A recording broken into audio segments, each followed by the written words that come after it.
ذرا سوچئے ایک ایسے منشور کے بارے میں جو ایک بالکل ہی نیا معاشی نظام سامنے رکھتا ہے۔ ایک ایسا نظام جو حکومت چلانے کے ان تمام اصولوں کو چیلنج کرتا ہے جنہیں ہم آج تک جانتے آئے ہیں۔ یہ سوال سننے میں ہی عجیب لگتا ہے نا، لیکن یہی اس پوری بحث کا مرکزی نقطہ ہے۔ ایک ایسی دنیا جہاں ہماری کمائی کا ہر پیسہ ہمارا اپنا ہو، کیا یہ واقعی ممکن ہے؟ جی ہاں، یہ خیال آیا ہے جمہوریت نامی ایک کتاب سے۔ یہ ایک ایسا مینیفیسٹو ہے جو حکومت کے لیے ایک بالکل نیا، ایک بالکل مختلف خاکہ پیش کرتا ہے۔ اور یہ صرف کوئی تھیوری نہیں ہے، بلکہ ایک پورا تفصیلی منصوبہ ہے کہ یہ سب کچھ کیسے کام کرے گا۔ لیکن سوال یہ ہے کہ اس طرح کے انقلابی خیال کی آخر ضرورت ہی کیوں پیش آئی؟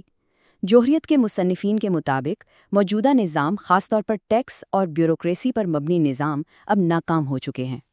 دیکھیے، منشور کے مطابق موجودہ نظام میں کئی سنگین مسائل ہیں۔ ٹیکس کا پیسہ اکثر بدعنوانی کی نظر ہو جاتا ہے، لوگوں کو روزانہ 8 سے 12 گھنٹے کام کرنے پر مجبور کیا جاتا ہے، اور یہ جو پیچیدہ ٹیکس کا نظام ہے یہ خود عوام کے لیے ایک بہت بڑا بوجھ بن چکا ہے۔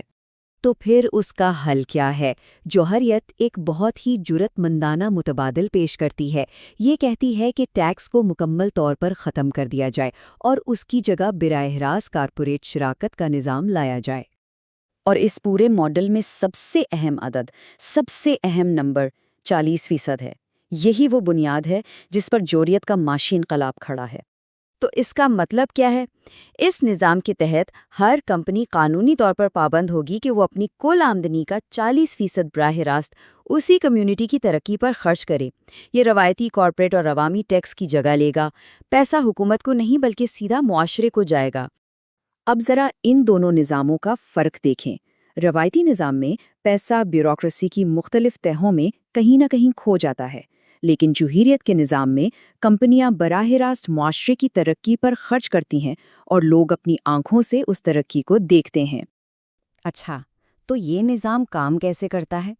دیکھیے، ماہرین کمیونٹی کی ضروریات کا تعین کرتے ہیں، جیسے کہ ایک نیا ہسپتال بننا ہے، اور پھر ایک ٹاسک فائل بناتے ہیں۔ مقامی کمپنی پھر قانونی طور پر اس پروجیکٹ کو مکمل کرنے کی پابند ہوتی ہے، اور ایک طاقتور عدالتی نظام انہیں جوابدار ٹھہراتا ہے۔ لیکن جوہریت صرف معیشت کے بارے میں نہیں ہے، یہ کام کرنے کے طریقے کو بھی، اس کی نوعیت کو بھی بنیادی طور پر بدلنے کا ارادہ رکھتی ہے۔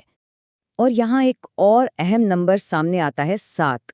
یہ مجوزہ کام کے دن میں گھنٹوں کی تعداد ہے، جو آج کے 8 سے 12 گھنٹے کے معیار کے مقابلے میں ایک بہت بہت بڑی تبدیلی ہے۔ تو 7 گھنٹے کا دن کیسے ممکن ہے؟ بہت سادہ سی بات ہے۔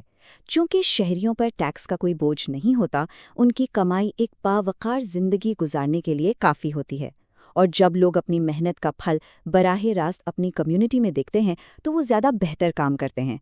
اس کا اصل مقصد لوگوں کو محض مشقت سے آزاد کر کے تخلیقی کاموں کی طرف لانا ہے۔ اور اب یہ خیالات صرف ایک علاقے یا ایک زبان تک محدود نہیں ہیں، بلکہ اب یہ عالمی سطح پر بھی پھیل رہے ہیں۔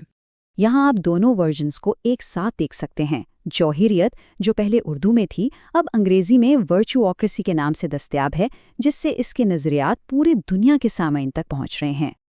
یہ اقتباس اس منشور کے بنیادی فلسفے کا نچوڑ ہے کہ حکومت قابلیت اور میرٹ کی بنیاد پر ہونی چاہیے، نہ کہ صرف مقبولیت کی بنیاد پر۔ اس ترجمے کا بڑا مقصد صرف ایک کتاب کو بانٹنا نہیں، بلکہ عالمی مالیاتی اداروں جیسے IMF اور ورلڈ بینک کے نظاموں کے لیے ایک چیلنج پیش کرنا ہے۔ یہ دنیا کو ایک نیا راستہ دکھانے کی ایک کوشش ہے۔ تو آخر میں یہ سوال پیدا ہوتا ہے، کیا یہ میرٹ پر مبنی ٹیکس سے پاک معاشیت کا نظریہ واقعی ایک انقلابی خاکہ ہے جو ہمارے مسائل حل کر سکتا ہے، یا یہ صرف ایک غیر عملی خواب ہے؟ اس پر سوچنے اور غور کرنے کی ضرورت ہے۔